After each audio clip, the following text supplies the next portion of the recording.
That's why I said at the end of the day, peace is the foundation of my relationship. That has nothing to do with money, sex, blah, blah, blah.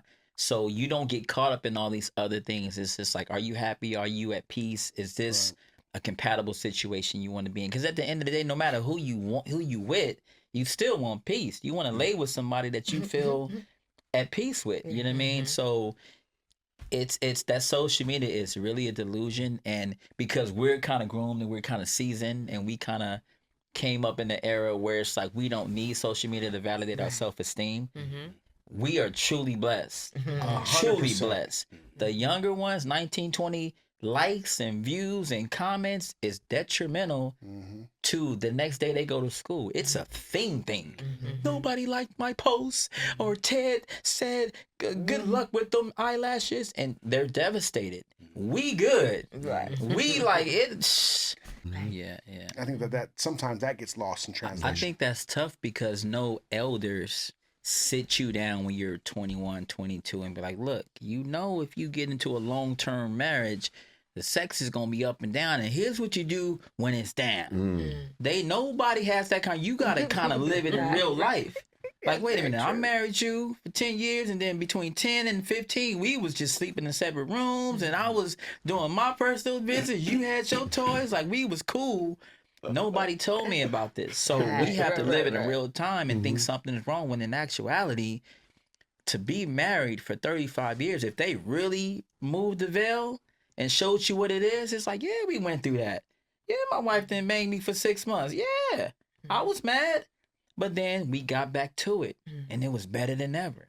Like, we don't have those conversations. You got to just live through it. So I'm aware of that, but until you in the thick of it, you got to remind yourself, okay, this too will pass. This too, okay, she's sleeping in another room, or we not, she not feeling me. I'm not feeling her. She gained this weight, and I'm like, you ain't even attracted to me. I'm not even turned on. My thing is just, it's two different brains. It's like, bro, just show grace.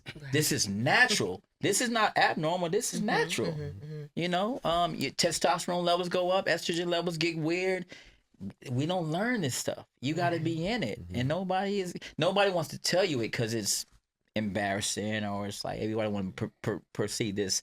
We have a perfect relationship. We're banging each other every year. We've been married for 40 years. Yeah, right. Yeah, right. So you have to live through it, and sometimes you got to sit your nephew down or your niece down and be like, look, it's gonna get rough. So for me, it's like, okay, although you may be having consistent sex as a single man, when you get into a relationship, it may dip. You might just be having sex 3 or 4 times a month with someone who really loves you, though, compared to whatever it used to be. It's like, wait a minute. So I'm in a relationship and I'm having less sex than I had when I was single. But you have to be like, yo, you got someone that's a ride or die for you, though. There is a compromise. So it's tricky when you're in it in real time. So But social media tells us. How important is sex to you as men in relationships, whether they're fairly new, long term, in general? I think depending where you are in your life, if you're just learning about sex, you should do it as much as possible, especially as a man, because you have to be. You gotta get good at it. You gotta be good at it. You gotta be good at it, because sometimes the women are inexperienced and someone has to kind of lead the reins. But sometimes, in an older part of your life, sex is not really the priority. And it's more about companionship and intimacy, which doesn't have to do with sex. You know what I mean? So, I think it kind of flows like water in a cup. You have these peaks and valleys to where the sex is crazy. Life things happens. People, mom passed, dad passed. Sex ain't really the priority, and you have to show grace during those periods, because it's gonna come back. But you got to have that patience to wait for it. And it could just be one subtle thing: her cooking breakfast, and you kind of come behind her, and things pop off. It's just like, damn, it's been 3 months, but now we back. You know what I mean? So if you don't have that grace, especially in marriage or a long-term relationship, you're not going to be wham-bamming every day. I've never been married or in like a long-term 10, 15-year relationship, but I know from conversations and it's like, bro, it ain't going to be what you think it's going to be. So hopefully you with somebody that's a friend, a companion, that's fun, that you like, because when it gets dark, if that bedroom gets cold and you get moody because you in pain or you got aches or she's overworked and she's tired, y'all both got to show grace because it's going to come back around and it's going to be better than ever. It's going to kind of like be like it's new, but it ain't going to really be new. But just rekindling that spark and y'all back on that, every other day. Or, hey, I'm going to come to, to your job and, we're going to go to remember our old spot we used to, let's do that. And it's like, oh my God, you want to do that? Let's go back. You know what I mean? So I think sex is very important, but it depends on where you are in your life. Me as a professional bachelor, I mean, let's get this out the way. Let's see if we have sexual chemistry. You can't fake that. So if we don't, we may not communicate after this. If we do, we may have a, very long companionship till we old and gray, and it could just be based off of that. But it depends on where you are in your life. Everyone deserves a clean slate at the beginning. The duration of that clean slate varies per person, but I think it's fair to, no matter what your luggage is, you got to take each person for face value until they show you otherwise. I think the experiences and traumas that you go through, your antennas just get higher and higher and higher. So where I'm at in my life, my antennas, I got several antennas. So my patience is really like, we not doing that. We not doing the you been on the phone while we watching Netflix. We no, I'm gonna cut off the DVD or the whatever, and that's it. Right. Oh, but it was just no. It's we're not doing this. Right, I've been there, right. done that. So that's what them antennas do. It just makes you a little bit more savvy, and it just, it's like my time is valuable, and obviously you don't appreciate that where you are in your life. And good luck with your next adventure. I won't do it ever again. No, you will. Yeah. It's I know in you won't because you It's won't in be you. here. Because you won't be here with me. Yeah. Right. So everybody has their patience and their level of discernment to that, but the older you get, the wiser you get, the more things you be through. Your patience should be a little bit sharper. Like we're not repeating things in relationships, and that's kind of like where I'm at. So unless you have the tolerance to repeat the same situation, that's crazy to me. Which is insane. For men and women. I have a question for you. And Yeah. a long time ago, a friend called me George Clooney. I said, well, what does that mean? And he was like, you're never going to settle down.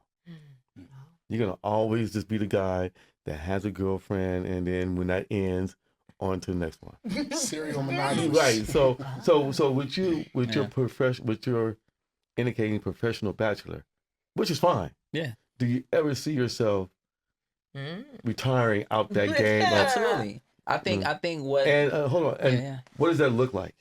I'm blessed to have that switch. Like the opposite of a professional bachelor is a professional gentleman. So a year from now, I can be like, yeah, I remember I was on this show. Now I found somebody who is my queen, who is the love of my life, who it's a complete flip. And I'm praising her and being like, I told you, every day I appreciate the role of a woman, and this particular person came in my life at a certain time and she fit like a glove. Peace has always been our goal. Our communication is beautiful. We can conversate and not even have sex. You know what I mean? But when we get down, it's amazing.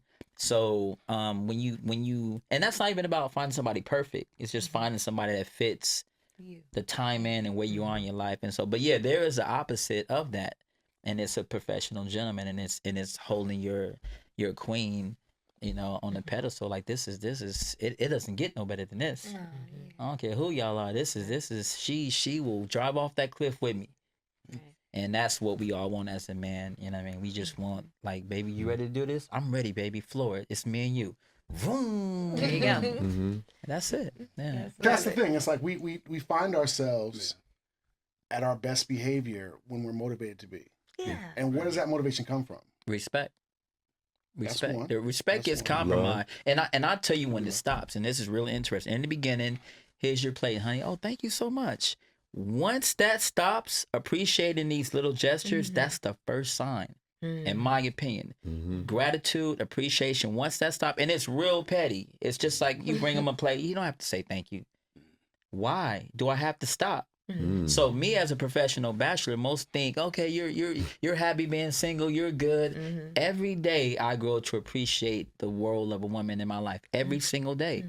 So it's like, I know that saying thank you for the drink or food that means something. Means a lot. And never stop doing that. You know what I mean? So it grows in appreciation. The continuation of the likeness goes to your point of the work. Mm-hmm. You can always recreate yourself and make your significant like something new about you. Mm-hmm. You know what I mean? And I think once you have them, I got them, you stop working, you get complacent, and you stop creating a likeness for yourself. And it kind of flips. Now it's like, I don't even like how you eat cereal. I hate when you go, Right. I hate the way you slide through your slides through the living room. It gets real petty. Compared to like, baby, okay, so you switching it up. Now you starting to do this pink thing this month. Purple looks good on you. I got to So that work and that spot too effort. for a second, because you were on your best behavior when you met your wife, right? Absolutely. Are you still on your best behavior? As best as I can. It's gonna Totally always be sick, man. as a man. It's gonna always be physical. It's hard to just base it strictly off of, I mean, well, you can fall in love over the phone and talking. That's very true. But man, we're definitely physical creatures, and once we see what we like, it helps. It doesn't seal the deal, but it's like, okay, yeah, I'm definitely gonna holler at you, and then give it some time and get to know you, and it's just like, And that state. Opinion. it's but very it is. perspective. Like for me, I'm a backside guy. That backside gotta be intact. That's just me personally. The front side, it can be humble. You know what I mean? But so me specific. But at the end of the day, it is a physical. humble. It's a physical attribute that Right. inspires me to go up to her, to be organic, to be like, hey, woo, this and that. So we all have our preferences, and they all stem from being, if we're physical, man, that's what gets us going. That's what gets us anxious. That creates the chemistry. And then slowly but surely we start digging into some of those attributes that are not physical, psychological, emotional, because you can have all that, but you can say a few things. It's like, oh, you cuckoo.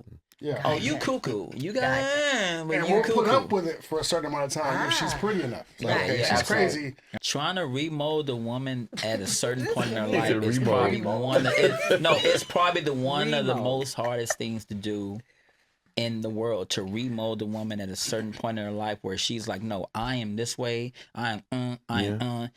It takes work.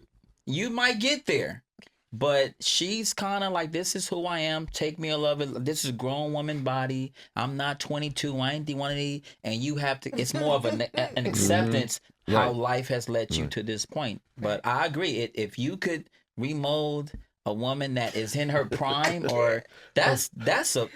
I don't even know what it looks It's a like. miracle, I guess. Oh, there we go. They can bring more to the table. So I shouldn't be looking for gentlemen like you. So let's Because Value is that's everything. not Value is everything. that's not in the cards for me. So let's keep it real. Who has more value to a man? A woman between 19 and 25, or a woman between 35 and 45? It's as simple as that. It's not disrespecting any of those age groups, but it's like the truth is the truth. You know what I mean? So when it comes to what is a high value woman, a woman between 19 and 25 I don't want to say that's as good as it gets, but physically, unless you just, I mean, you can look at any woman between 19 and 25 and then see them between 35, and it's hard to keep that thing going all the way up. For men, our pendulum swing a little bit differently because we kind of gradually grow into this high value man certification, but women kind of start there. And 19 to 25 is kind of like everything's perky, popping, you're vibrant, you haven't been through this heartbreak, you're green. Then after 25, 26, it gets interesting. And the value gets interesting. I'm not gonna say it goes lower, but it just gets interesting. Interesting. know, Because right And now I'ma I leave it just at need that. to dig a hole and die. Right. There's no options for me out there. There's no options. But see, It gets but interesting. see, Yeah, I think if a man comes from a traditional background of I am a provider, protector, his innate reaction is like, I don't want you to take orders from nobody else. I don't want you to be subservient to anybody else. You know what I mean? So take care of home, make sure the home is a nurturing environment, a peaceful environment, the kids are taken care of. I don't think innately any man wants his wife to go up somewhere and be taking orders from anybody else. You know what I mean? But him, respectfully, you know what I mean? But sometimes, like you said, nowadays women are kind of like, I need to work. I can't imagine not working. So that's where a little bit of the conflict comes on. But it's like, yo, then start your own business. I'd rather you work for yourself.